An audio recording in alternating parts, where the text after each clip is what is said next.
Mesdames, Messieurs, bonjour et bienvenue. Vous êtes en direct sur Ziana TV, la chaîne au cœur des diasporas. Une fois de plus, toutes nos excuses, puisqu'on a eu des soucis techniques, vous avez bien compris.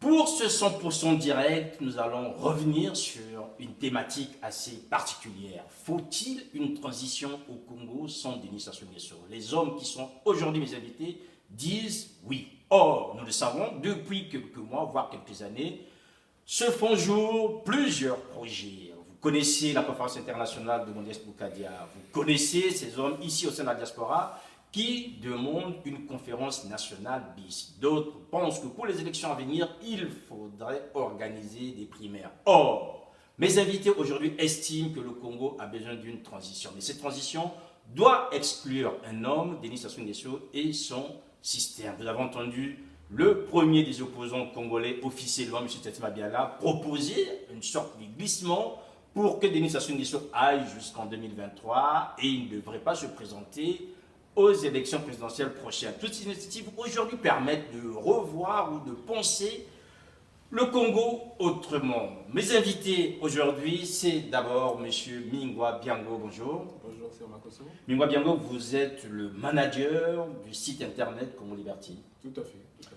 Voilà, à vos côtés donc, M. Wilfried Dandou, bonjour. Bonjour. Wilfried Dandou, vous êtes le secrétaire général de l'ACSCD. C'est bien ça. Oui. Alors, messieurs, avec vous, on va aborder donc une thématique, notamment le projet que vous portez sur une transition sans Denis Sassou Nguesso sur un système. Il s'est tenu le 18 janvier dernier, une table ronde qui portait sur la justice transitionnelle. Nous allons aussi comprendre un peu cette terminologie et nous savons que d'ici, je dirais, la semaine prochaine, il va y avoir une autre table ronde, donc le samedi 15, une autre table ronde qui portera bien sûr sur la justice traditionnelle, mais quelle réforme institutionnelle pour les forces de sécurité et la justice afin de favoriser l'instauration d'un état de droit. Autrement dit, pour un français facile comme on dit, quelle réforme par rapport à l'armée ou encore la police congolaise, toutes ces forces dites de désordre pour certains ou de l'ordre pour d'autres.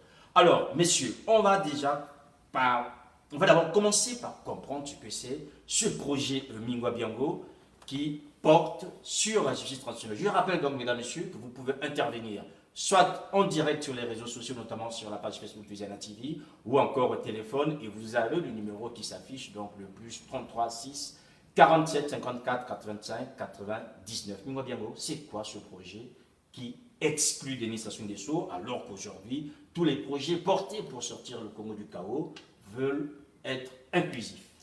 Alors, donc, il faut commencer par rappeler la genèse de ce projet.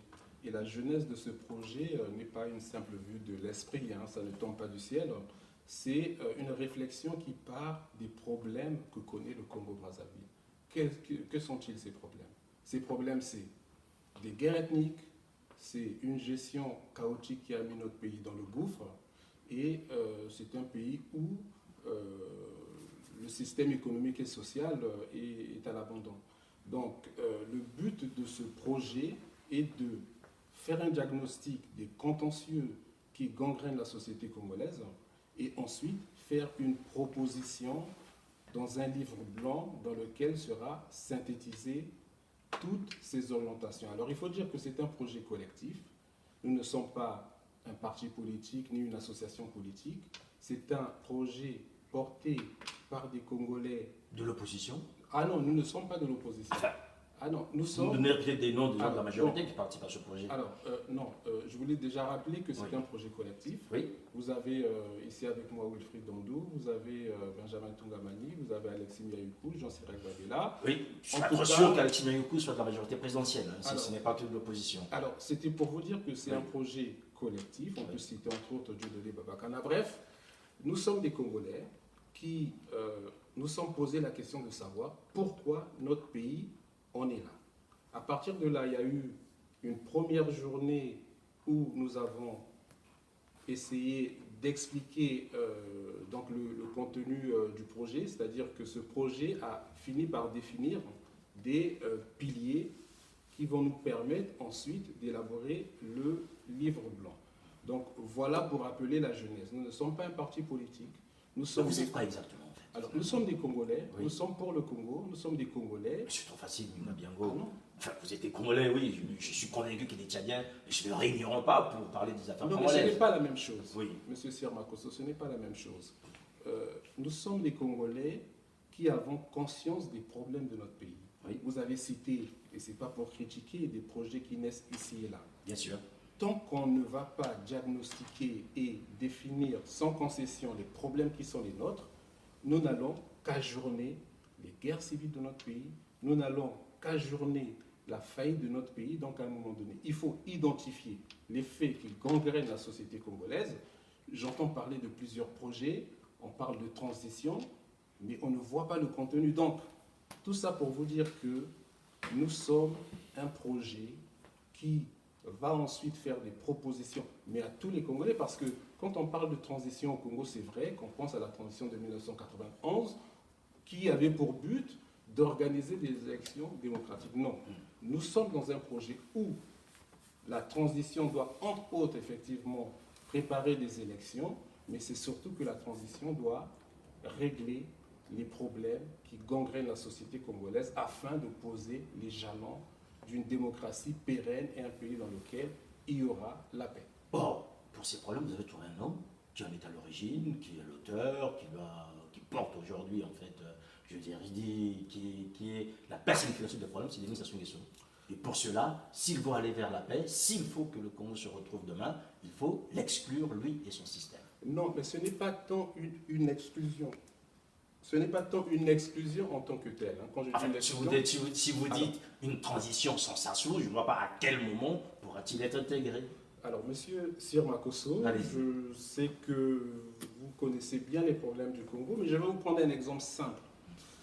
Aujourd'hui, on parle des frasques ou des deniers publics dilapidés par le fils de monsieur Denis Sassou Nguesso, donc Christelle Sassou Nguesso. Oui. Bon, vous savez, le commun des mortels vont vous dire que Global Witness a rendu un rapport dans lequel on parle de tout ce qui a été volé à la SNPC. En particulier, on parle d'1,5 milliard de dollars. Mais là, vous avez la mise en examen de Denis Christelle Sassou Nguesso. Mais ce qu'il faut dire, c'est que ce ne sont pas ces organismes-là qui font des enquêtes. Ces enquêtes-là n'existent pas. Ce sont, au sein du clan, la succession, en tout cas la guerre de succession qui a déjà commencé. Donc vous avez les services secrets qui alimentent certaines organisations pour clouer, Dieu merci, monsieur Christelle Denis Sassou Nguesso. Tout ça pour vous dire que dans le camp du pouvoir, la guerre de succession a commencé. Donc ils intègrent déjà le fait que monsieur Denis Sassou Nguesso, dans quelques années, ne sera plus là. Comment pouvez-vous nous reprocher de réfléchir à un Congo sans Denis Sassou Nguesso? Je ne vous reproche rien du tout. Si vous prenez cela comme argument, ça signifie que vous devenez aujourd'hui des alliés objectifs des hommes et des femmes au sein du pouvoir qui estiment que le clan a tellement fait qu'il faut en exclure certains, et à ce moment-là, vous saisissez l'occasion pour vous dire que voilà, si au sein du clan, on estime qu'aujourd'hui Denis Sassou Nguesso, son père, ne sont plus à même de continuer à porter ce pouvoir, écoutez, nous sommes avec vous pour les exclure. Alors, ce n'est pas ce que j'ai dit. Je suis juste vous n'avez pas dit, mais vous permettez d'interpréter un peu vos propos à la lumière de ce que vous nous dites. Qui correspond à ce qu'on pense. J'étais juste en train de vous dire qu'il est normal que nous, qui voulons la restauration de la démocratie, qu'on se projette dans un Congo sans Denis Sassou Nguesso et son système, sans Denis Sassou Nguesso et son système, parce que M. Denis Sassou Nguesso a appauvri notre pays, parce que M. Denis Sassou Nguesso a cassé la cohésion nationale du pays, parce que M. Denis Sassou Nguesso, tout simplement, qui est un agent de la France, de notre pays, en tout cas des intérêts mafieux de la France dans notre pays, a complètement détruit notre pays. Donc moi, je ne peux pas concevoir, en tout cas nous ne concevons pas un Congo, l'avenir du pays, avec quelqu'un, excusez-moi, c'est même pas par rapport à l'âge du capitaine, mais il va vers sa 80e année. Que voulez-vous faire d'une personne de ce type qui a ruiné le pays? Donc voilà le problème. Mais c'est Sassou Nguesso et son système que nous voulons balayer. Alors il faut dire une chose, puisque je vous donne la parole tout à l'heure, Wilfried Dondo, puisque vous évoquez la mise en examen de Denis Sassou Nguesso, je rappelle juste que Denis Sassou Nguesso lui-même n'est pas mis en examen. Vous excluez quelqu'un qui aujourd'hui, je dirais, n'a aucun contentieux officiel, et vous incluez un autre, son fils, qui lui, aujourd'hui, est quand même pointé du doigt et qui devrait passer devant la justice congolaise. Tout ça, je vais vous dire en ce qui concerne la mise en examen, mais il faut qu'on s'appésantisse sur notre projet. La mise en examen n'est que Non, on veut poudre aux revenir sur le yeux. projet, mais on veut bien comprendre, parce que ce projet a quand même des ramifications qui personnifient certains dans le système Sassou. On a évoqué juste Sassou et son fils. Vous allez peut-être nous dire exactement qu'est-ce qu'il y a dans le système et c'est quoi ce système. Est-ce que dans ce système, il y a des hommes, il y a des femmes, ou bien vous prenez Denis Sassou Nguesso comme étant celui qui doit tout porter, et derrière, il y a une nébuleuse. En fait, on ne sait pas qu'est-ce qu'il y a derrière. Le système, ça reste quelque chose auquel on pense, mais on ne sait pas qu'est-ce qu'il y a Le derrière. système est porté par des hommes. Oui. Et quand on parle du système, c'est ce système qui tue les Congolais, c'est ce système qui vole les Congolais, c'est ce système qui appauvrit le pays. Donc, il est tenu par des hommes, effectivement. Bien sûr. Il est tenu par des hommes. Mais pour revenir à ce qu'on disait, et j'ai envie de clore rapidement ce dossier, sur la mise en examen de M. Christelle Denis Sassou Nguesso, ce n'est que de la poudre aux yeux. C'est-à-dire que lorsque les Français veulent négocier, en tout cas pousser M. Denis Sassou Nguesso à bout, on vous sort une mise en examen, tant mieux. Sauf que vous avez les procès des disparus du Beach ici en France qui traînent. Vous avez eu, mais la mise en examen, ce n'est pas la première. M. Edgar Nguesso a été mis en examen. Il y a plusieurs. Monsieur Edgar Nguesso n'a pas de fonction politique en soi, je vais dire. Mais C'est pas M. un peu Denis symbolique. Christelle Sassou Nguesso non plus. Ah ben Ce que si, je il veux est dire député, par là, il est député, M. Sassou. ce que je veux M. dire Christelle par Denis là, Sassou que dans notre pays, il y a des problèmes, en gros, plus graves. Monsieur Denis Sassou Nguesso, son fils et son système sont les représentants de l'étranger dans notre pays. Donc il faut que les Congolais aujourd'hui sachent que nous luttons contre un système, mais ce système aujourd'hui est personnifié effectivement par M. Denis Sassou Nguesso, et je l'ai dit sur des chaînes internationales, qui est Bien le sûr. sous-préfet des intérêts mafieux de la France dans notre pays. Donc, lutter contre M. Denis Sassou Nguesso, c'est surtout lutter contre les intérêts mafieux de la France, un pays que nous aimons bien, sauf qu'on parle d'intérêts mafieux, mais on ne parle pas des intérêts de la France. Donc voilà rapidement pour présenter les choses. Voilà, mesdames et messieurs, vous êtes bien sûr en direct sur Ziana TV. Deux invités, bien sûr, Mingwa Biango et monsieur Wilfried Dandou. Alors, Wilfried Dandou, c'est vous qui avez porté, ou c'est vous qui portez, je dirais, au sein de ce projet, cette notion de justice transitionnelle. Alors, ceux qui l'entendent se disent peut-être, c'est une justice qui rentre dans la transition, puisqu'on est là aussi dans une forme de transition sans Sassou. C'est quoi exactement, concrètement, cette justice transitionnelle? Quelle est la différence avec la justice traditionnelle, si vous me permettez, que nous connaissons, je dirais, ordinairement? Ok, je commence par par dire bonjour aux nombreux auditeurs et téléspectateurs qui vous suivent. Et effectivement, la justice transitionnelle est une des thématiques de ce projet, qui a été abordé le 18 janvier dernier et qui sera à nouveau abordé, au moins partiellement, à la prochaine session qui se tiendra le 15 février, dans laquelle on traitera ou on approfondira la notion de justice transitionnelle, parce que la première session sur la justice transitionnelle que nous avons présentée a permis de poser le cadre, et la seconde viendra pour affiner ce que c'est que la justice transitionnelle, et du moins, dans un premier temps, aussi faire un retour par rapport aux commentaires qui ont été faits la dernière fois, et de replacer la justice transitionnelle dans son cadre. Alors, effectivement, c'est quoi la justice transitionnelle? La justice transitionnelle, c'est avant tout une démarche. Donc, une démarche faite de mesures judiciaires et non judiciaires pour accompagner un État, un État qui était en conflit ou un État qui sort d'un régime autoritaire vers un État de droit démocratique. Donc, c'est un processus qui est fait de politique, de stratégie et de programme. Donc, pour sortir de l'État qui était conflictuel ou sortir d'un État autoritaire pour aller vers un État démocratique, un État de droit. Donc, en gros, la justice transitionnelle a pour objectif premier d'arrêter l'impunité, tout en accompagnant l'État dans l'établissement d'un État de droit dans le cadre d'une gouvernance démocratique. Quels sont les acteurs qui sont censés en fait conduire cette justice transitionnelle? Bon, en fait, il faut d'abord partir sur, si on parle de justice transitionnelle, il faut d'abord partir des principes. C'est-à-dire que la justice transitionnelle, en gros, c'est, comme je disais, c'est un accompagnement de l'État qui était Oui, mais en qui conflit. accompagne l'État? Qui accompagne? Il y a différents acteurs. Donc, ce que je voudrais dire, c'est que la justice transitionnelle, en tant que telle, disons que c'est certes un concept qui paraît nouveau, Oui. mais qui existait déjà. Alors, mais finalement, est-ce que dans cette expression, le mot justice n'est pas du trop? Non, pas de... Parce que quand vous prenez le commun mortel, quand on parle de justice, ça veut dire qu'il y a égalité de traitement, ça veut dire que, je dirais, la loi ou ce qui est admis passe pour tout le monde, il n'y a pas d'exception en soi. Comment le faire comprendre, cette expression de justice transitionnelle, dans un contexte que vous avez décrit qui est assez chaotique, que ce soit socialement, économiquement, je dirais judiciairement, et voilà, ça passe comment en fait? Alors, Allez-y. alors la justice transitionnelle, là, c'est pour compléter mon frère et ami Wilfried Dandou. Oui. Lorsqu'on parle de justice transitionnelle, c'est-à-dire que qui va être acteur, c'est en gros dans des discussions de différents groupes qu'on va mettre en place une commission. Comme vous le dites, il y a justice et il y a transitionnel, donc c'est forcément un compromis. On va, pour que ça parle aux Congolais, on va prendre des exemples simples.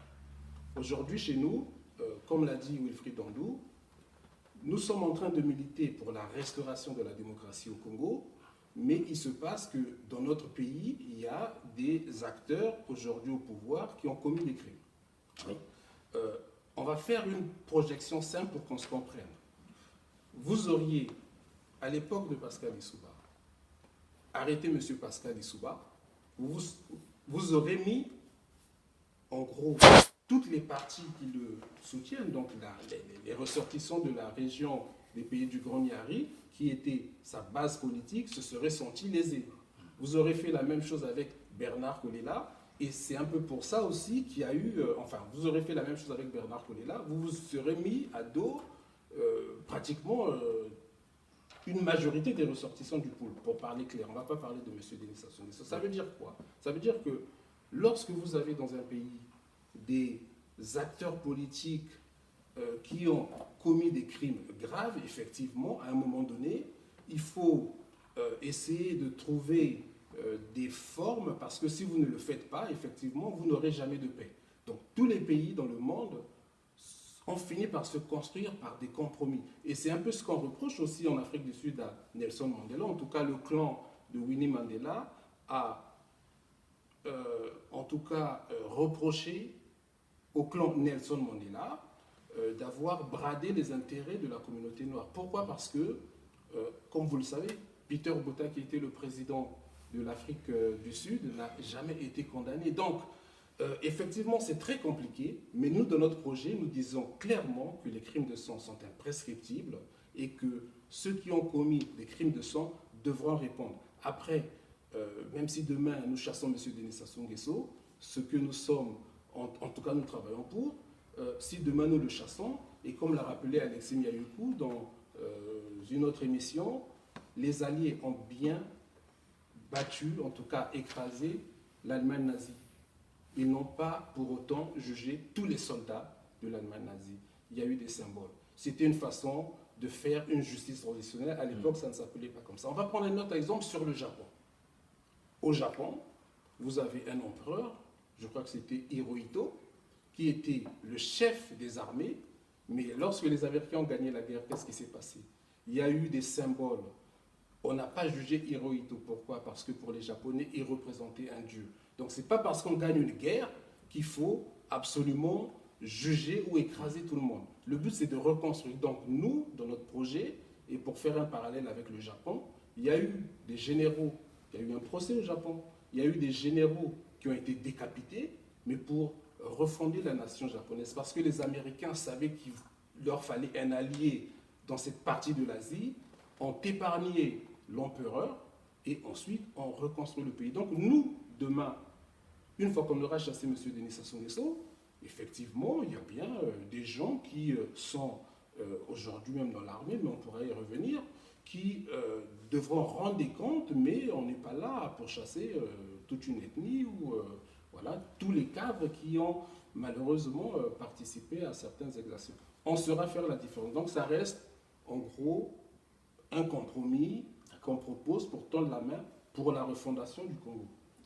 Vous le Oui, complétez. oui, je voudrais compléter en ajoutant que, en fait, la justice transitionnelle, et disons que c'est un domaine qui inclut le droit, la science politique, l'histoire et même la psychologie, pour justement aider à accompagner ces pays-là qui sortent de situations difficiles pour aller vers un État démocratique. Parce que vous savez que il y a des comportements à changer. Donc, pendant des périodes de conflit, il y a eu beaucoup de victimes, il y a eu également beaucoup d'auteurs de crimes.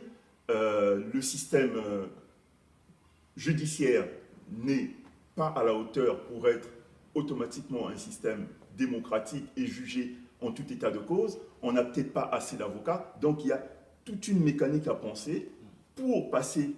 Nous avons essayé en 91 pour aller vers un État démocratique. En tout cas, le résultat aujourd'hui, c'est que nous avons échoué.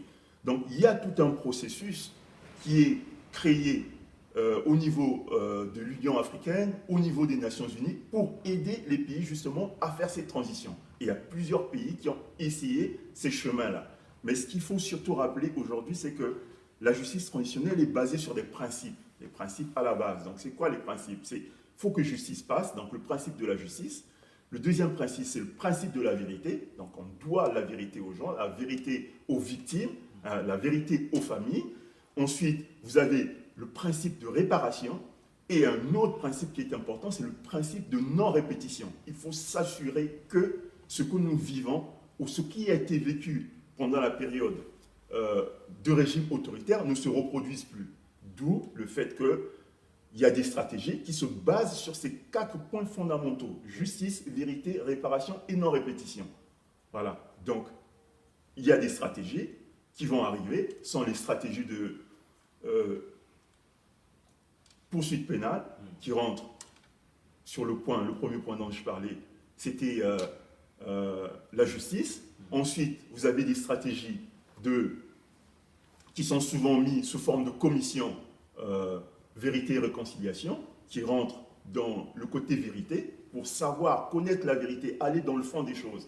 Aujourd'hui, par exemple, chez nous, il y a des crimes qui se sont passés, enfin, il y a des années, enfin, on parlera de l'événement, enfin, où des crimes de Poabou, Machokota, et jusqu'à aujourd'hui, on ne sait pas ce qui s'est passé. Ouais.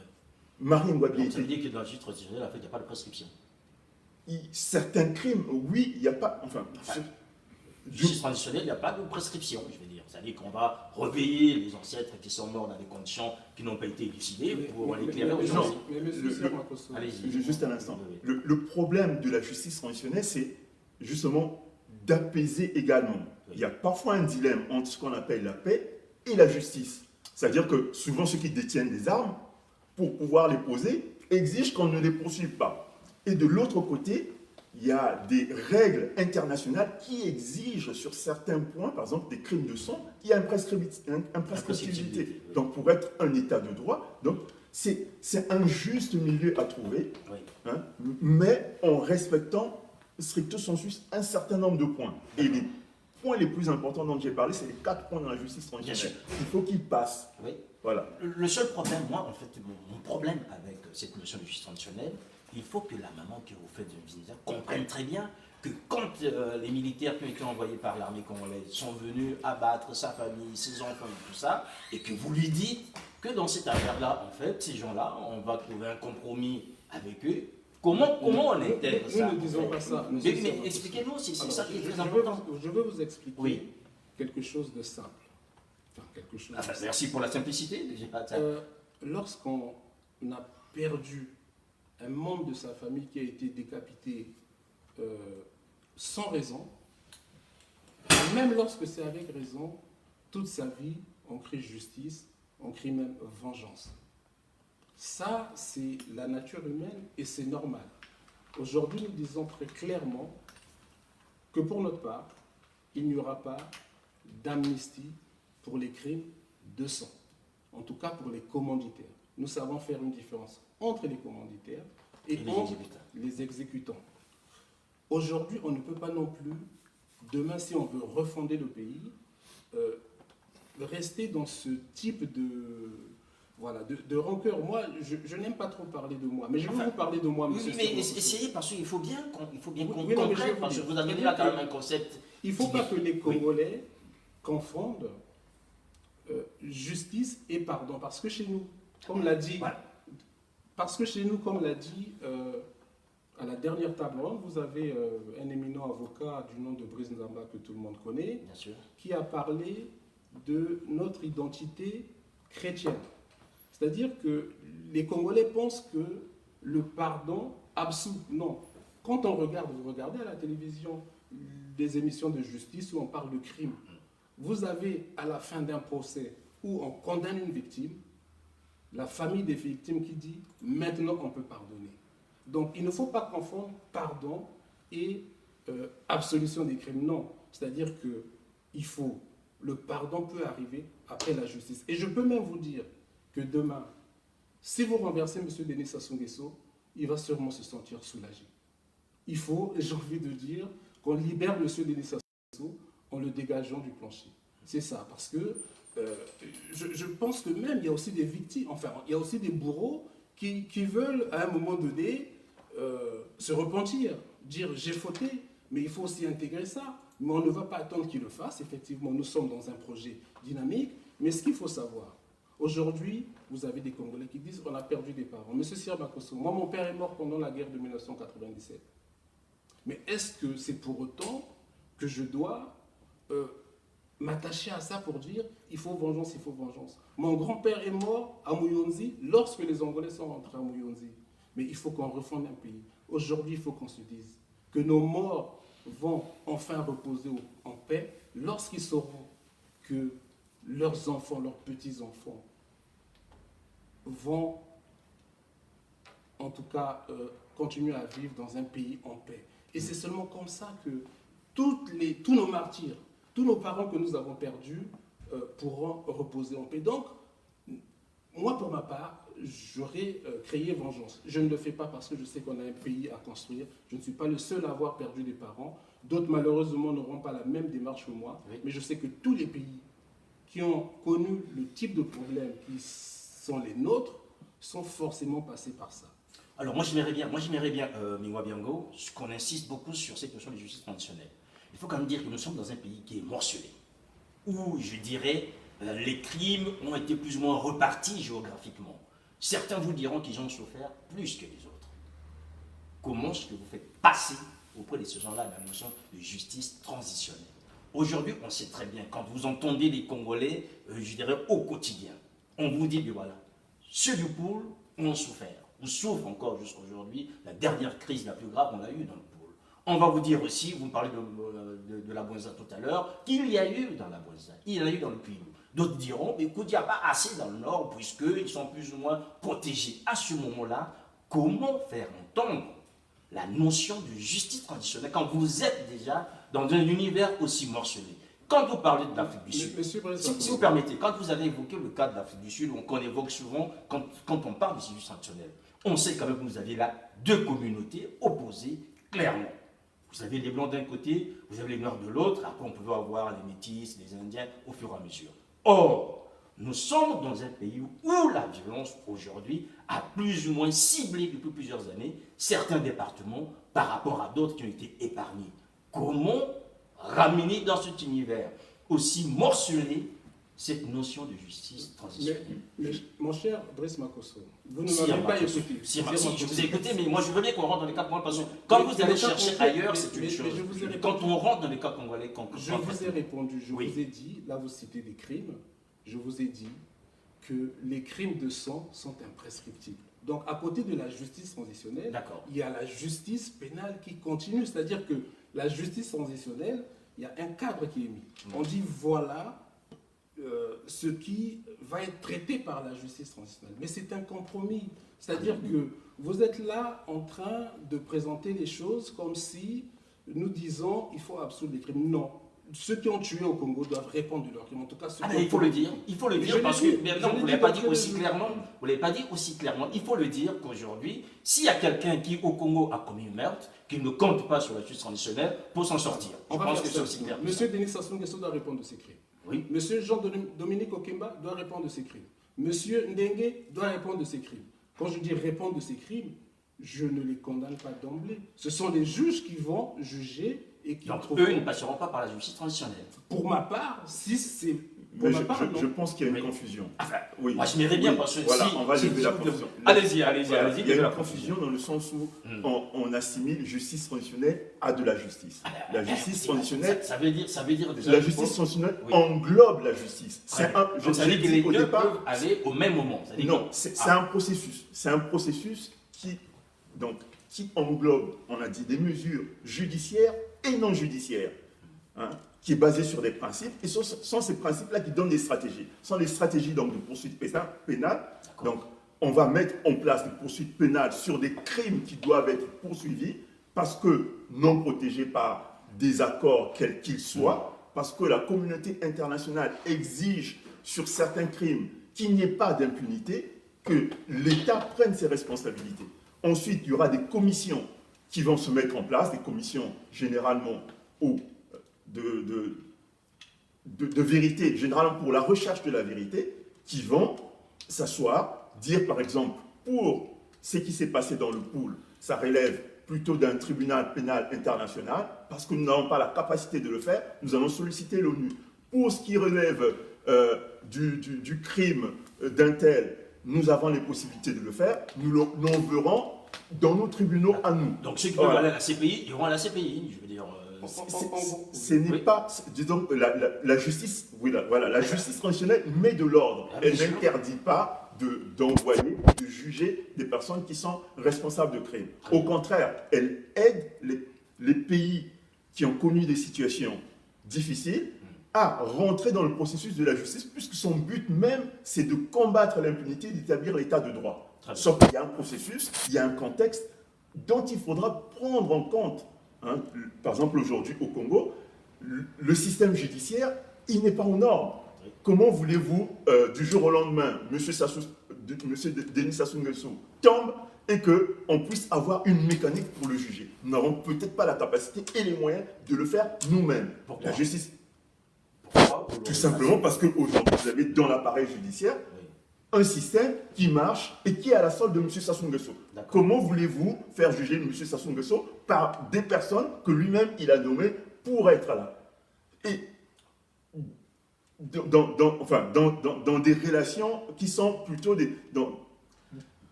Allez-y, Voilà. allez-y, terminez.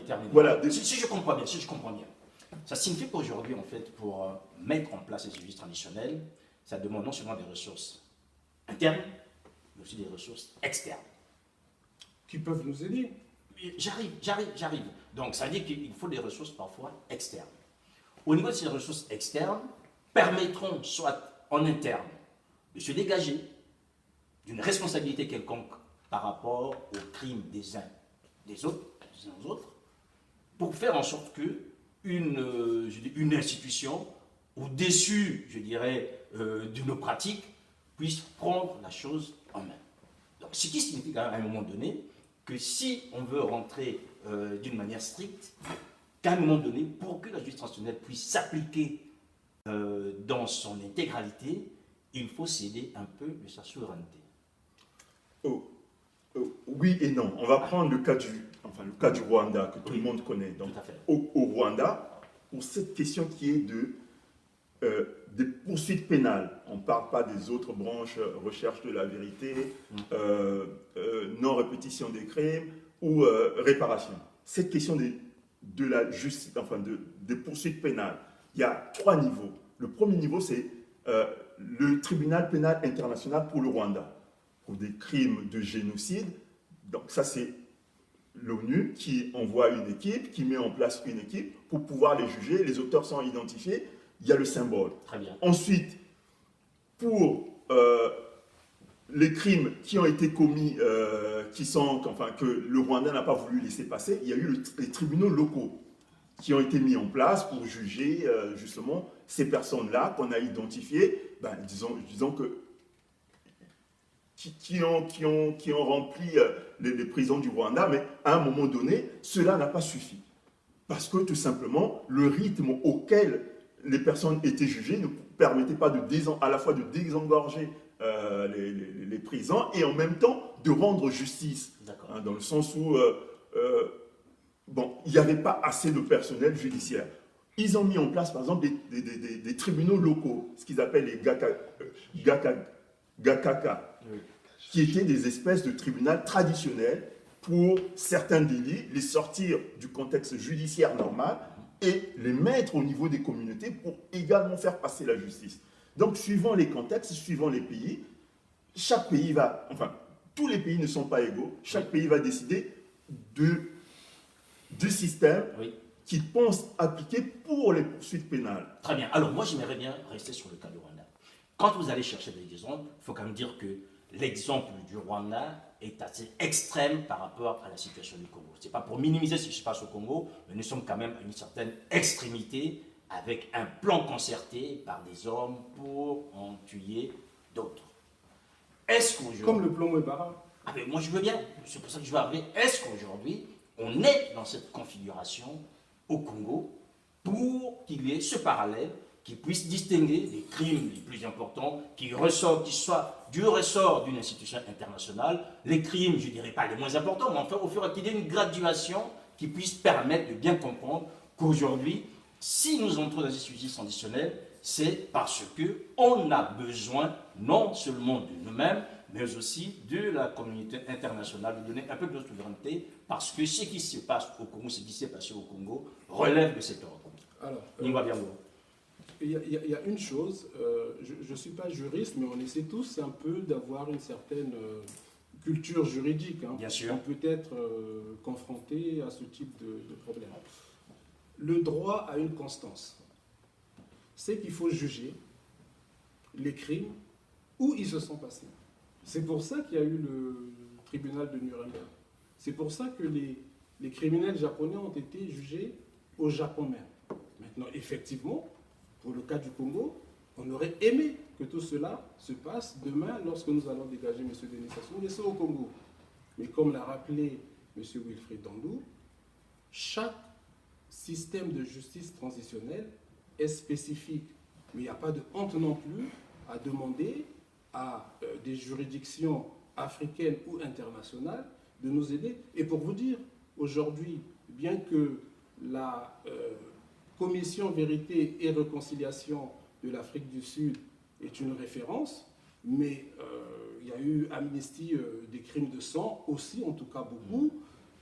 Mais aujourd'hui, les personnes qui ont participé à cette commission sont invitées dans le monde entier. Et même aujourd'hui, on parle de la Colombie où il y a un compromis. Bon, ils sont invités jusqu'en Colombie pour essayer d'expliquer. Donc oui, le Congo, demain, que ce soit dans l'économie comme dans la justice, aura besoin des compétences internationales. Alors, donc, pour avancer, ce qui signifie qu'aujourd'hui, pour la mise en place d'une justice transitionnelle, il faut en même temps inclure et exclure certains acteurs. Je ne sais pas ce que vous appelez inclure, mais pour faire simple, on est dans un sujet complexe. Bah, bien sûr, il y a eu une table ronde.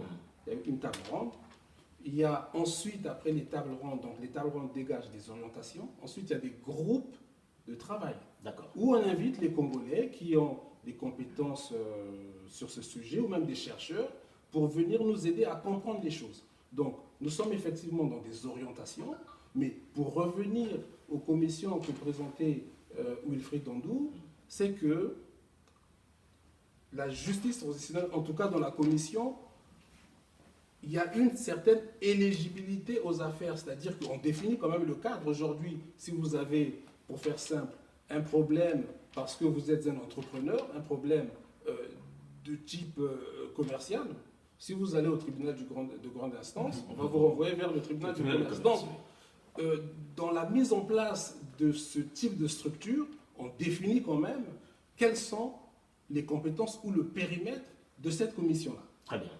Oui, Dans le j'aimerais comment rajouter sur cette Allez. question-là où vous disiez qu'il fallait exclure certaines personnes du système. Oui, c'est-à-dire qu'aujourd'hui, par exemple, il y a, si on prend que l'appareil judiciaire, Oui. il y a des personnes qui ont fauté, dans le sens qu'ils n'ont pas rendu justice.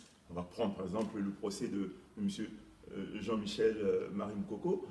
Il y a visiblement quelque chose qui n'est pas allé dans le sens de la justice. Donc, pour pouvoir juger demain, il faudrait que, justement, on parle dans la justice transitionnelle d'une partie sur les réformes institutionnelles.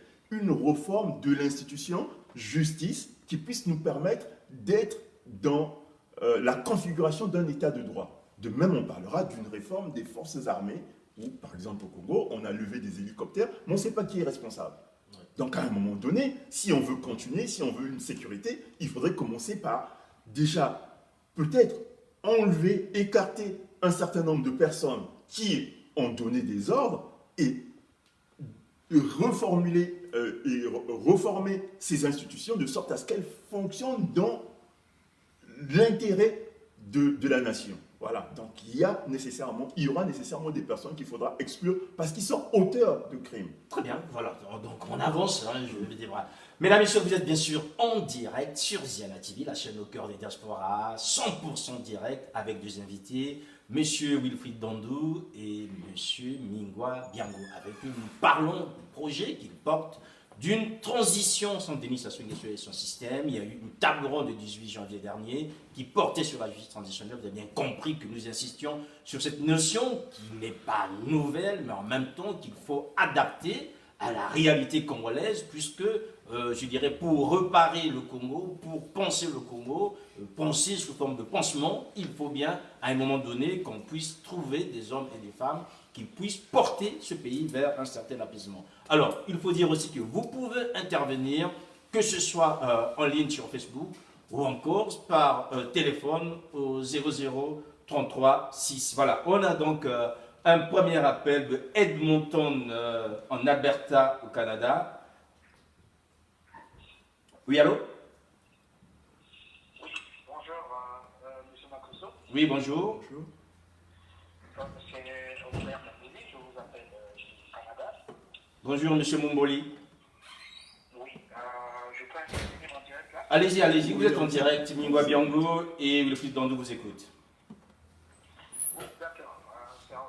J'ai dit bonjour, c'est encore le matin chez moi. Ah, Donc, je suis en train de suivre les deux invités. Je crois qu'à les entendre parler, c'est comme si le Congo venait de sortir d'une guerre atroce. J'ai vu que vous avez essayé de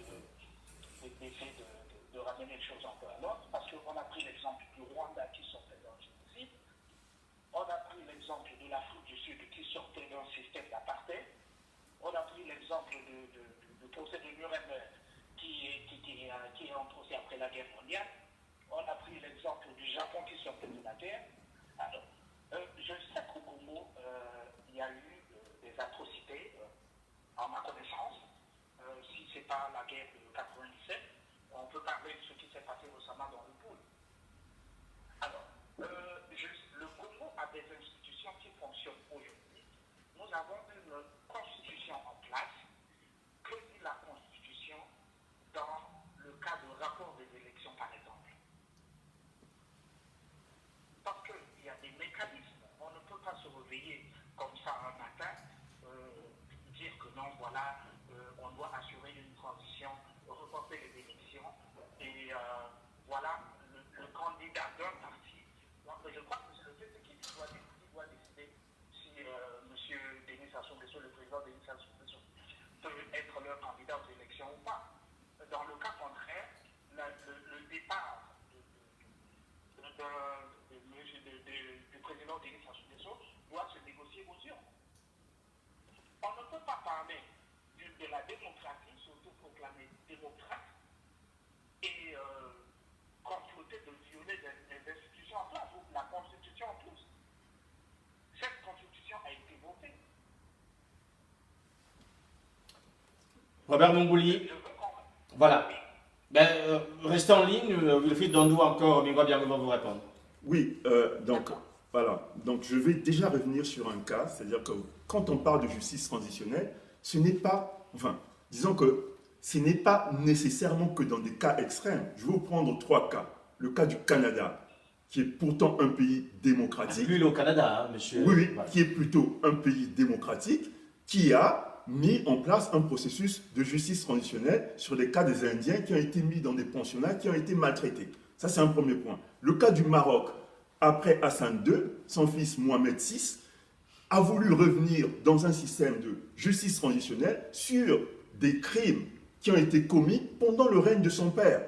Enfin, le cas du Ghana, où le président John Kufuor a voulu, 10 ans après que la transition militaire se soit passée entre les militaires et les civils, revenir sur les crimes qui ont été commis pendant cette période, bien que la Constitution stipulait qu'il fallait protéger ou qu'il ne fallait pas condamner les militaires qui étaient au pouvoir, mais il a tenu à ce que la vérité se sache et à ce que les victimes soient indemnisées. Donc la justice transitionnelle n'est pas seulement que pour des cas exceptionnels, pour des cas de crimes extrêmes. Ça, c'est un premier point. Un deuxième point, d'après ce que, en introduction, ce que Mingwa avait fait comme introduction, nous sommes partis de la situation de notre pays, une situation, si on se rappelle, c'est-à-dire que depuis l'indépendance, notre pays connaît des violences, des crimes et l'impunité, hein, donc qui évite ou qui empêche le pays d'avoir une cohésion sociale, une cohésion nationale et aussi d'avoir un développement.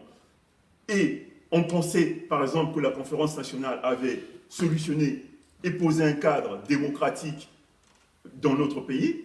On s'est aperçu, par exemple, surtout après les événements de 1997, que ce n'était pas le cas, que le Congo n'a jamais intégré ce cadre d'état de droit et d'état démocratique. Et aujourd'hui, la situation de notre pays est qu'on est dans une situation chaotique, dans une situation, il faut en sortir, où les institutions ne répondent pas. Donc, où juste d'un mot, je vais terminer, où justement les problèmes des populations ne sont pas pris en compte. Tout ce projet qui pose en profondeur le débat sur ce qu'il faut faire. Voilà. Donc, je passe Moi, bien, si vous voulez compléter. Moi, excusez-moi, c'est pas du mépris Oui. contre notre internaute. Voilà, donc c'est Mais M. Moumouli. moi, ça me, comme disait le doyen Letembe Ambili, j'ai un sentiment de pitié. Parce qu'on nous parle de démocratie. Ok. Comment M. Denis Sassou Nguesso est revenu au pouvoir en 1997 M. Moumouli peut-il nous le dire? Et puis, dans son propos, excusez-moi, c'est ce que nous disent hein, nos amis Mindélé, c'est-à-dire que les morts du Rwanda, pour lui, sont différents des morts du Poul ou des morts dans la Bouenza. C'est-à-dire que nous, les Africains, apparemment, on n'a pas beaucoup de considération sur la vie humaine. Vous entendez là, on est en train de nous dire ce qui s'est passé au Rwanda est moins grave. Vous croyez que ceux qui ont perdu des parents, vous allez leur dire c'est pas grave? Non, soyons sérieux. Monsieur Moumouli, si pour vous, le Congo est un pays démocratique, moi je n'ai pas envie de mener un débat avec vous sur ce sujet. Décidément, vous considérez, puisque vous dites que nous ne sommes pas des démocrates, j'ai envie de vous poser la question, si M. Denis Sassou Nguesso était démocrate, est-il arrivé au pouvoir en 1997, en tout cas revenu au pouvoir par des élections? M. Moumouli, vous avez la parole. Alors, juste un instant, M. Bangoussou. Allez-y. Je ne comprends pas. Vous vous situez dans quelle période? Nous nous situons dans une période où nous renversons M. Denis Sassou Nguesso, c'est-à-dire que nous restaurons la démocratie dans notre pays. Voilà l'objet du débat qui est le nôtre, en tout cas de notre projet, c'est-à-dire qu'une fois que la dictature de M. Denis Sassou Nguesso, que vous considérez vous comme étant une démocratie, une fois que nous la chassons, qu'est-ce que nous faisons pour refonder notre pays? Voilà l'objet de notre démarche. Je ne suis pas là pour défendre M. Denis Sassou Nguesso. Je crois que vous avez pris l'exemple, par exemple, de la TRC, Truth and Reconciliation Commission en Afrique du Sud, qui était dirigée par Desmond Tutu à l'époque. Je me trouvais en Afrique du Sud et je l'ai suivi en direct. Il n'y a pas eu changement des institutions. Le président était déjà là, après les élections déjà. Mandela était déjà président. Maintenant, on a créé une commission de réconciliation. On n'a pas exclu les gens. Monsieur, Ce que je ne comprends pas, Monsieur Mumbouli, il y a beaucoup- Monsieur Mumbouli, excusez-moi, parce qu'on va avancer à des internautes qui attendent. Vous étiez en Afrique du Sud, mais nous l'avons tous suivi. Ce que vous ne savez pas, ou que, excusez-moi, ce que vous ne dites pas, peut-être que vous ne le savez pas, avant les élections en Afrique du Sud, il y a eu des négociations. Et parmi ces négociations était intégré le fait, en tout cas pour l'ANC, pour sauver la face, qu'il fallait une commission. Donc, ce n'est pas Mandela qui arrive ensuite qui le décide. Il y a eu des négociations qui étaient peut-être transparentes pour les gens, mais aujourd'hui, il y a des documentaires, il y a des historiens qui nous parlent de cette négociation-là. Il ne faut pas oublier que M. Mandela, avant sa libération, a fait, en tout cas, a mené différentes négociations avec les groupes de l'ANC. Donc, on va sur un compromis où on avait déjà la projection d'une justice transitionnelle. Ça, c'est la vérité. Donc, maintenant, nous dire aujourd'hui que Mandela a gagné et qu'on l'a fait après, c'est, excusez-moi, méconnaître ce qui s'est passé en Afrique du Sud, même si vous y étiez, mais aujourd'hui, il y a des reportages, il y a des documentaires, et même Winnie Mandela qui est parti dernièrement, on a parlé, c'était l'une des personnes qui faisait partie de ces négociations-là.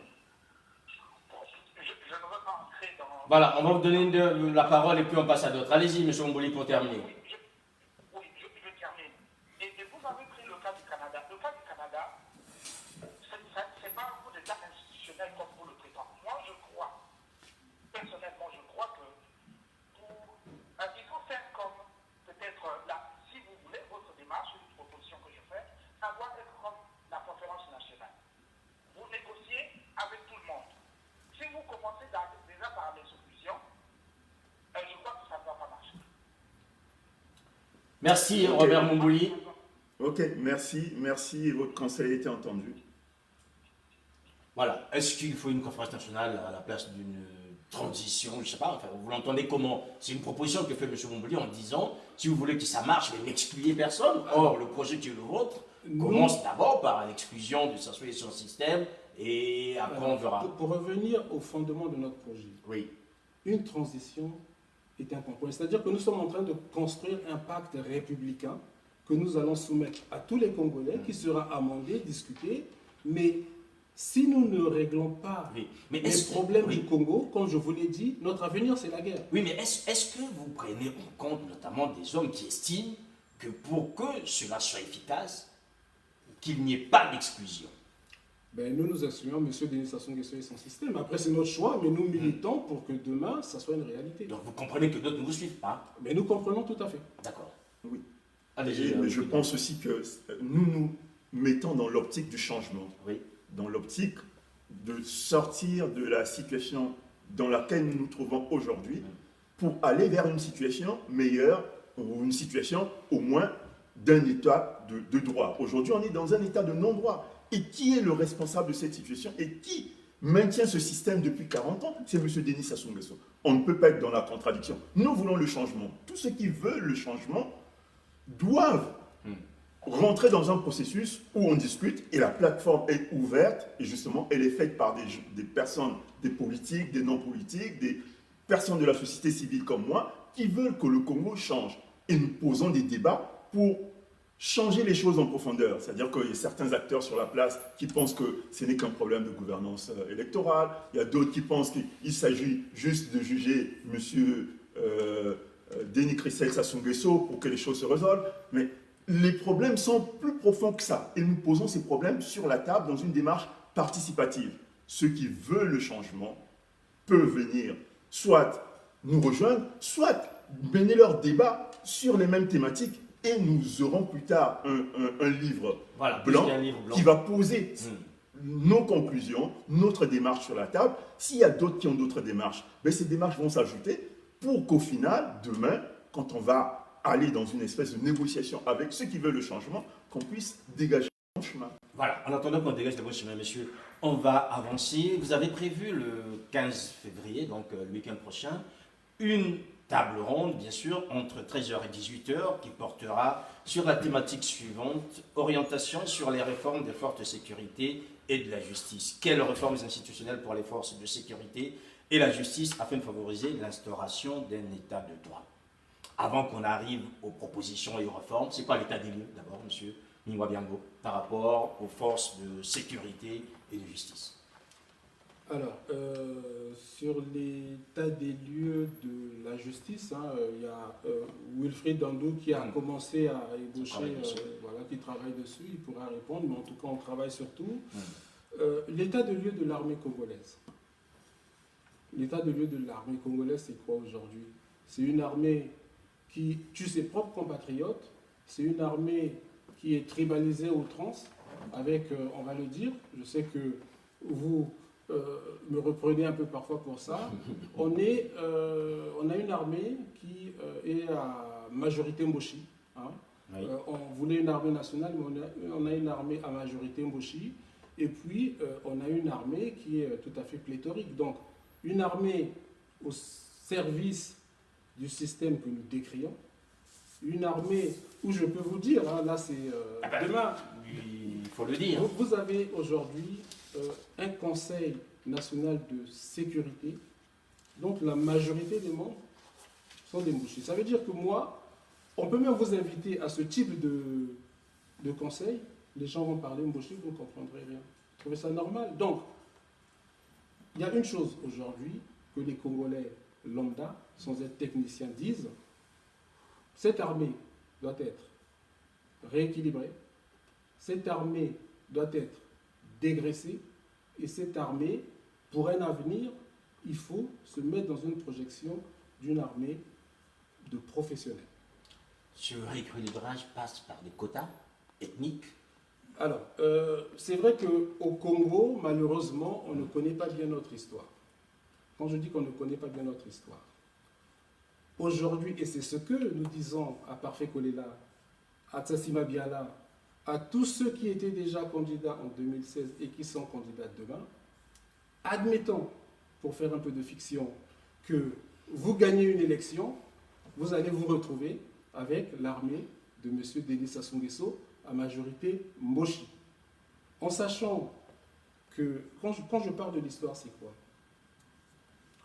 Lorsque Massamba Deba arrive au pouvoir, parce qu'il considérait, à tort ou à raison, que la gendarmerie et l'armée seraient hostiles à son projet, on a créé la défense civile avec M. Mbéry Martin. Bon, malheureusement, toutes les personnes qui ont participé à ce type de démarche n'en parlent pas, pour des raisons que nous ignorons, mais en tout cas, M. Massamba Deba a créé la défense civile. On sait comment ça s'est terminé. Vous avez M. Pascal Lissouba, qui arrive au pouvoir en 92, qui se rend rapidement compte, je dis bien à tort ou à raison, que l'armée lui était hostile.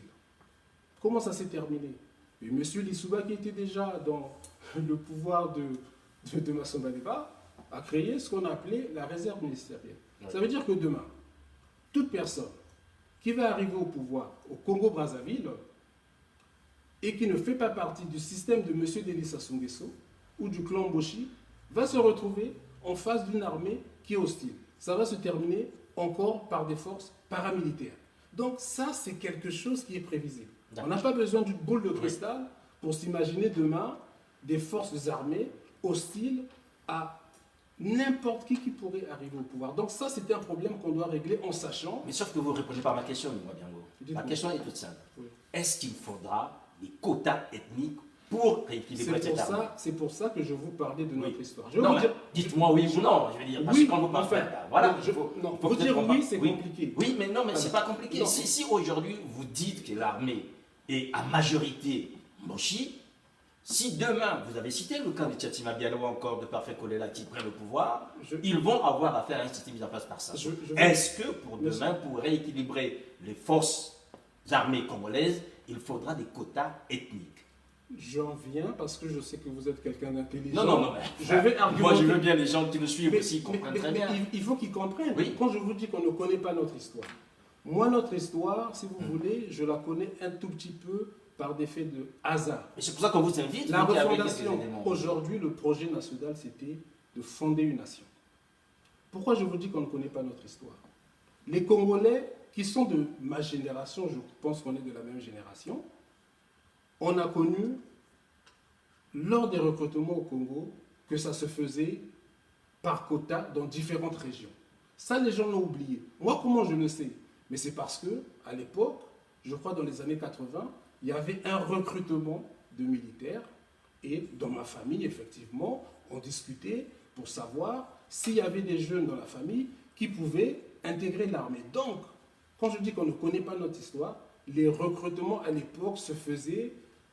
Je ne sais pas s'il y avait des quotas au sein des régions, mais en tout cas, puisqu'on voulait refonder une nation, on ne voulait pas que l'armée n'ait qu'une consonance, en tout cas, qu'elle soit à majorité d'une région ou d'une autre. Oui. Ça, c'est la vérité. Maintenant, ce qui s'est passé, c'est que, en parallèle des recrutements, il y avait des recrutements, entre guillemets, qui se faisaient en catimini. Il y avait des militaires, en tout cas des concitoyens, qu'on envoyait faire des formations, des bourses, machin. Donc, quotas, je dis, pour l'armée de demain, oui, il faut des quotas. Mais ce n'est pas que je l'invente. Oui, mais enfin, voilà. Donc on existait repart déjà dans cette au histoire Congo. pour Il dire faut qu'on voilà, retourne dans cette qu'il y ait histoire-là. des recrutements dans des régions, Mais bien avec, sûr. dans chaque département. Mais ça du se Congo. passait déjà comme ça. Oui, oui. D'accord, vous voulez compléter quelque chose Oui, par non, rapport à je l'armée? voudrais, Oui. je voudrais nuancer un peu le propos de Ningwa dans le sens Allez-y, que allez-y. la prochaine journée du 15 février se tiendra donc une suite de la justice transitionnelle avec des réformes institutionnelles qui vont aller sur donc c'est chaque participant, Ningwa en fait partie, j'en fais partie, va soumettre ses propositions, sa vision de ce qu'il souhaite comme réforme. Bien sûr. Moi, par exemple, je me place plutôt dans le cadre d'une armée républicaine et citoyenne.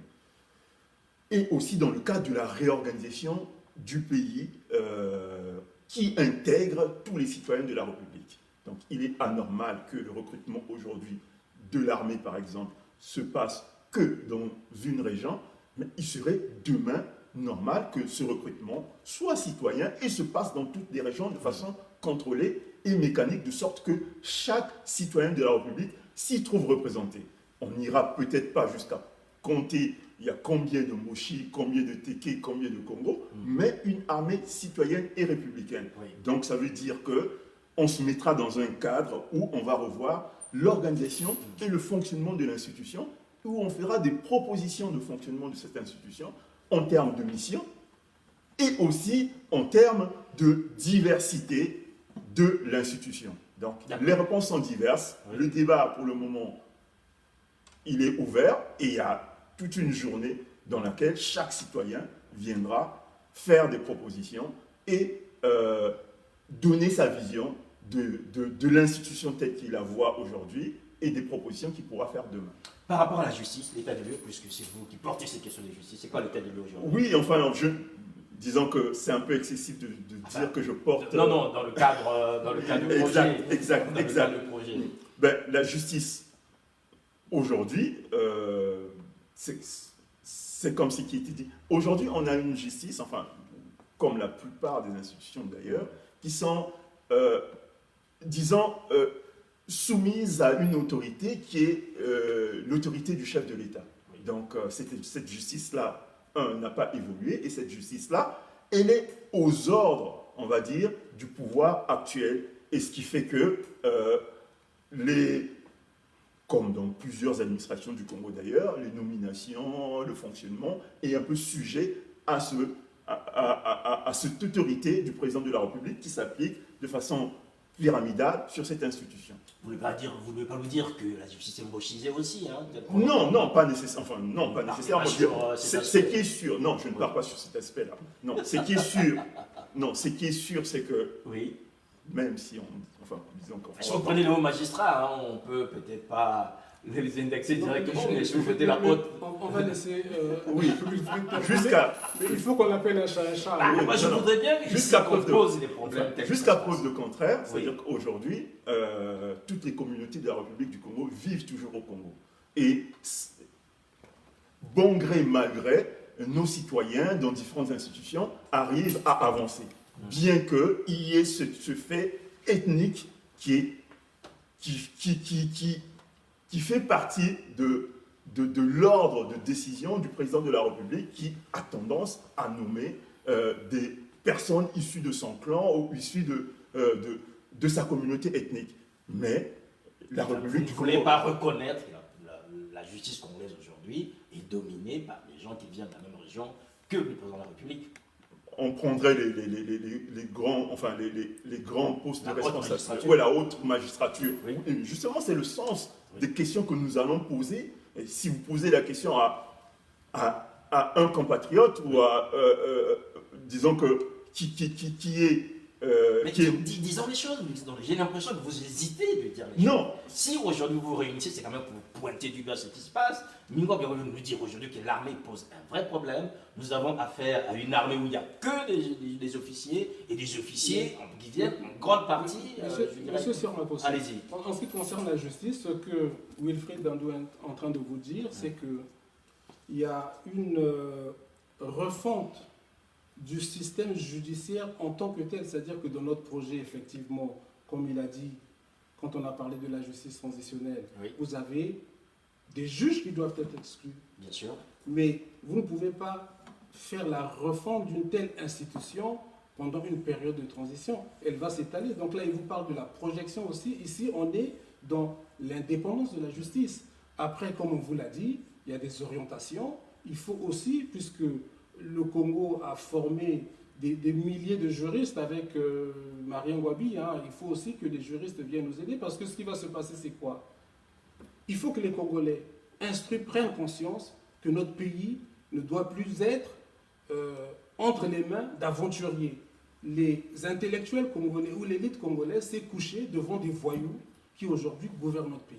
Il faut demain que ces juristes-là, par exemple, ou que des spécialistes de l'économie ou des finances, nous apportent leur expertise. Parce que s'ils ne le font pas, demain, il ne faut pas qu'ils se plaignent, comme on se plaint aujourd'hui d'avoir des gens non formés à la tête de notre État. Donc, à un moment donné, vous avez tout ce travail-là à faire. Là, on est en train de parler, effectivement, comme le fait Wilfried Dandou, de l'indépendance de la justice, d'une certaine projection. Parce que vous savez aujourd'hui que le système judiciaire congolais est calqué sur le système judiciaire français à la virgule près. Le code civil congolais, il n'y a pas de code civil au Congo, c'est le code civil français. Aujourd'hui, quand vous suivez les débats de la justice en France, on parle d'une justice aux ordres du parquet. Donc même en France, le problème de l'indépendance de la justice, où vous avez quand même un pays où les gens ont une certaine culture démocratique, hein, les gens sont assez libres, mais ce problème se pose.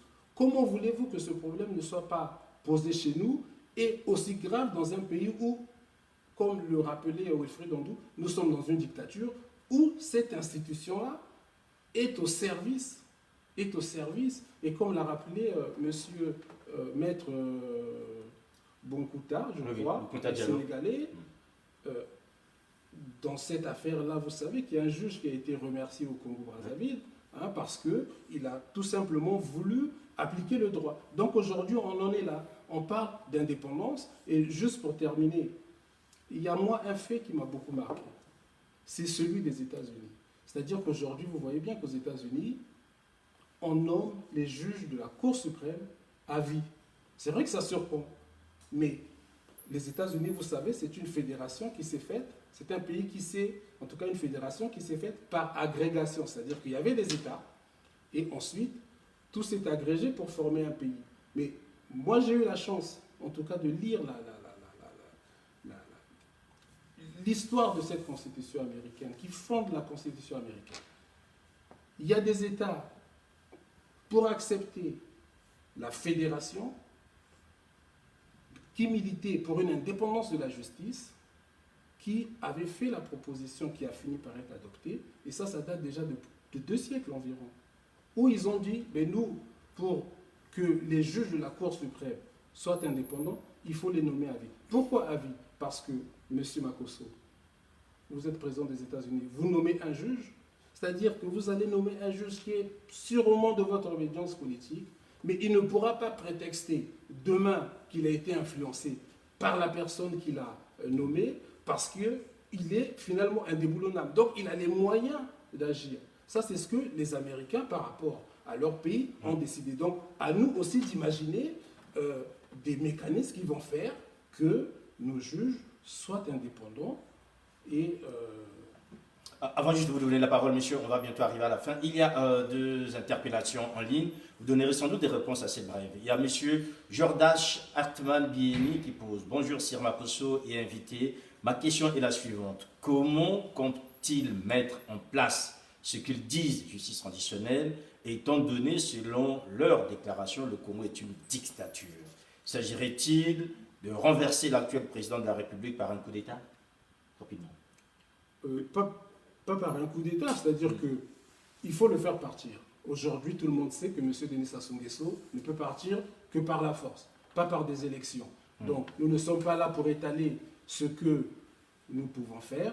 Effectivement, ce n'est pas l'objet du débat, mais le projet que nous proposons, c'est que tous les Congolais, qu'ils soient du Nord ou du Sud, se l'approprient pour qu'on refonde un pays. C'est-à-dire que le projet a pour but aussi de faire en sorte que les lendemains soient contrôlables. Très bien. Il y a Landry Chitembo. Dégraisser l'armée, c'est créer encore des milices privées. Partagé? Non, pas nécessairement, enfin, dans le sens où il y aura nécessairement un... Ces gens-là qui vont être dégraissés sont peut-être tentés par... Moi, j'ai parlé de dégraissage, pourquoi? C'est-à-dire qu'on est obligé dans une émission comme celle-ci de donner, malheureusement, des réponses courtes. Oui, mais sauf qu'on va vous avoir après... Moi, je vais vous parler d'un plan de départ volontaire. Quand je dis un plan de départ volontaire, pas comme ce qui se fait ici, mais effectivement, aujourd'hui, quand on parle d'armée de professionnels, en tout cas pour ma part, j'ai beaucoup réfléchi à la question, effectivement, à mon sens, il faut dégraisser l'armée qui est pléthorique. C'est question, on vous recevra après, je dirais, cette table ronde pour préciser certaines choses. Allez-y, Non, j'allais dire sur cette question de l'armée, il y a par exemple des pays, dans le cadre de la justice transitionnelle, qui ont, on va prendre le cas du Libéria, qui ont carrément démis l'armée qui était là, reformé des gens, de nouvelles personnes, dans un accompagnement de justice transitionnelle. On ne sera peut-être pas dans ce cas-là au Congo, mais il y a des solutions qui existent. Il y a des personnes aujourd'hui qui ne se sont pas comportées en tant que compatriotes pour défendre des citoyens de la République du Congo. Donc il faudrait qu'il y ait des sanctions. Alors, toujours Landry Chitembo qui pose la question de l'utilité de l'armée. À quoi sert l'armée aujourd'hui? Et si on pouvait supprimer carrément cette armée pour faire des économies? Non, c'est-à-dire que l'armée aujourd'hui au Congo ne sert à rien, effectivement. Comprenez plutôt à ça ne sert à rien. Donc, mais non, mais il y a une chose aussi, c'est-à-dire qu'il faut se mettre dans un contexte géopolitique sous-régional explosif. Donc, le Congo, effectivement, à mon sens, doit dégraisser, mais on doit demain arriver à une armée sous-régionale, un peu comme ici on le prend d'une armée européenne. Les budgets de nos armées sont considérables, mais encore faut-il que la sous-région soit pacifiée. Le but de demain, c'est d'avoir une armée de métier et une armée sous-régionale. Sauf qu'aujourd'hui, pourquoi il n'est pas possible? Vous ne pouvez pas faire une armée sous-régionale avec des pays qui, pour la plupart du temps, sont des dictatures. Donc, dégraisser, mais c'est tout un projet. Aujourd'hui, dans l'absolu, on va dire, il faut, à mon sens, dégraisser, mais pas supprimer.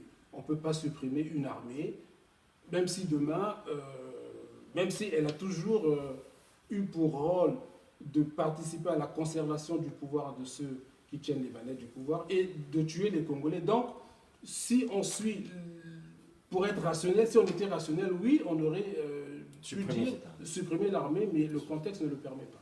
Voilà, messieurs, on arrive quasiment à la fin de cet entretien, ce 100% direct. Donc, je rappelle que vous organisez le 15 février, donc le dimanche, samedi prochain, pardon, une table ronde qui portera sur orientation sur les réformes des forces de sécurité et de la justice.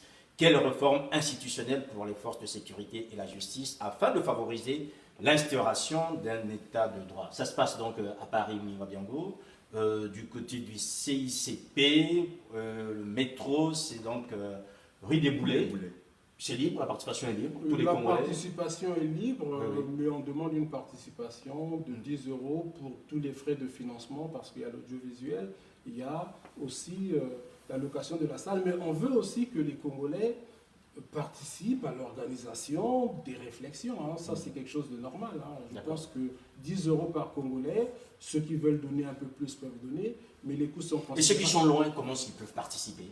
Alors, Ceux qui ne sont pas à Paris, même en province, si on reste juste en France, par exemple. Oui, ce qu'on a prévu de faire, c'est que donc il y a des tables rondes Oui. qui s'adressent donc aux personnes qui sont sur place, et nous avons mis en place un site. Enfin, on donnera l'information un peu plus tard, sur lequel on référence les débats et sur lesquels également des personnes peuvent contribuer au débat, et que ce site sera visible par tout le monde de façon à ce que le débat prenne corps dans notre société, parce que nous avons une société où le débat est fermé ou réservé à certains membres de partis politiques. Nous voulons que les Congolais participent. C'est un projet participatif et proposent leurs solutions aux problèmes qui sont les leurs.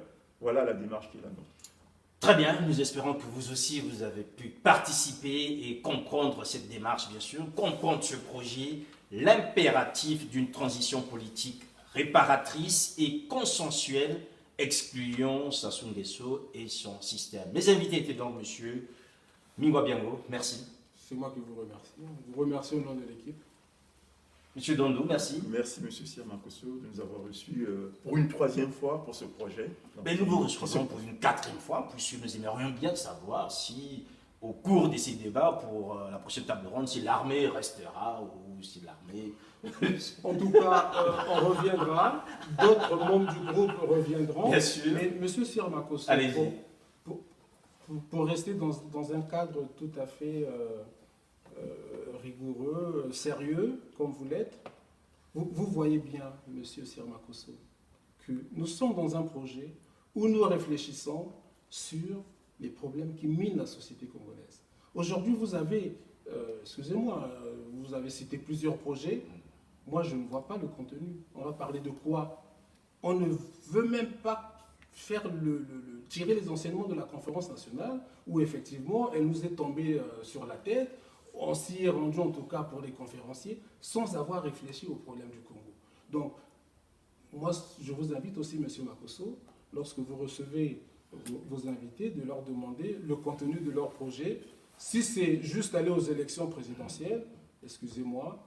Ils vous entendent, je pense qu'ils auront l'occasion de venir voir. Et moi, j'ajouterais Oui, d'un mot, allez-y. c'est que pendant la conférence nationale, à l'époque, la justice transitionnelle n'était pas identifiée comme telle, mais il y a eu, dans tous les différents principes de la justice transitionnelle, des actes qui ont été pris par la conférence nationale.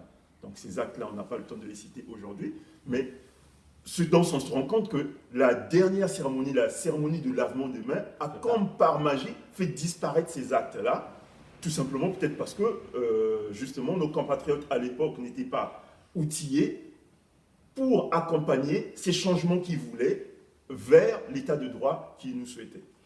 Voilà, mesdames et messieurs, j'espère que nous vous avons accompagné cet après-midi. Surtout, vous avez bien compris, ou encore, vous avez pu amorcer, je dirais, ce projet donc, qui est porté par mes invités. Merci à Anthony Mouyungi qui a assuré la réalisation. Merci à vous aussi, toujours aussi nombreux. Je rappelle que dans quelques minutes, vous allez avoir le 17h dimanche avec Brice Landry Déco.